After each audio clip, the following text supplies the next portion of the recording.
L'association L'Ange Bleu est une association que j'ai créée en 98, mais c'est l'aboutissement d'un combat de plus de 30 ans à l'époque.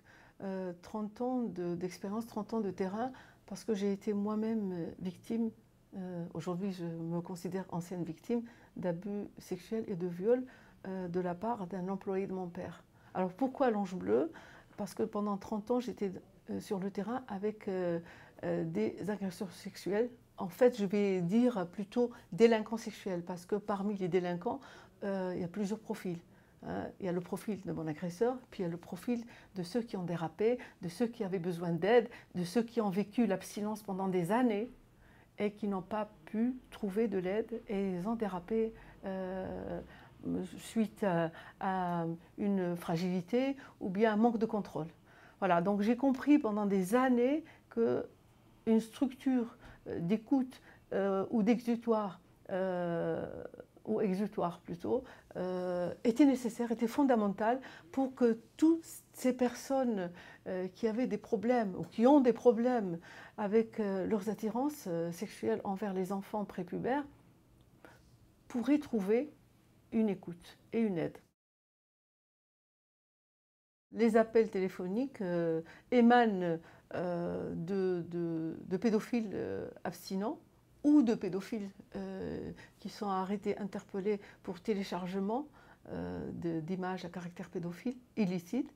Donc les pédophiles font appel à moi lorsqu'ils ont vraiment besoin de se sevrer. Je le dis et je le répète, je ne les signale pas, je les aide à ne pas justement continuer cette consommation, parce que cette catégorie de personnes, la majorité n'a pas besoin d'être arrêtée, parce que le système juridique est contre-productif pour ces personnes qui demandent de l'aide. Il y a aussi cette catégorie que je maîtrise, puisque c'est sur mon terrain que j'ai appris et que j'ai fait la meilleure école. C'est les victimes. J'ai de plus en plus de jeunes adolescentes qui découvrent l'existence de l'Ange Bleu et cherchent l'adresse et font appel à moi discrètement, sans passer par la famille, juste pour comprendre.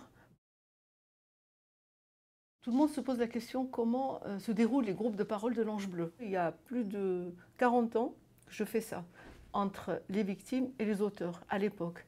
Et ce que j'avais constaté, c'est que la victime qui souhaite rencontrer son auteur ou d'autres auteurs sortait apaisée de cette rencontre. Pourquoi? Parce que pour l'auteur ou l'ex-auteur, il a en face de lui une personne qui va parler, qui va exprimer son mal-être, sa souffrance, ce qu'elle a vécu, ce qu'elle a ressenti. Et puis pour l'auteur qui a cette perception, parce que ce que je rencontre, c'est cela, justement, moi je ne rencontre pas les pervers, qui avait une perception complètement erronée et fausse, à savoir que, voilà, quand il est passé à l'acte, il pensait qu'elle aimait ça, il pensait lui faire plaisir, il pensait lui donner du plaisir, et bien là, il a la réalité en face. Et j'ai donc continué comme ça jusqu'à la création de l'Ange Bleu, où ce qui était important et surtout fondamental, c'est d'intégrer les pédophiles abstinents au sein des groupes de parole, et pour montrer aussi aux victimes qu'il existe des pédophiles qui sont attirés sexuellement par les enfants, qui sont amoureux par les enfants et qui s'interdisent de passer à l'acte. Un pédophile avait du mal à trouver une écoute, une aide, un soutien par rapport à ce qu'il ressent. En France et partout ailleurs, on attendait que le pédophile devient un délinquant, c'est-à-dire passe à l'acte, dérape suite à une longues années d'abstinence, et qu'il soit arrêté et condamné pour bénéficier d'une aide. La prévention, c'est un mot qui est très utilisé. Il est même il est exploité par tout le monde, même par certains médias.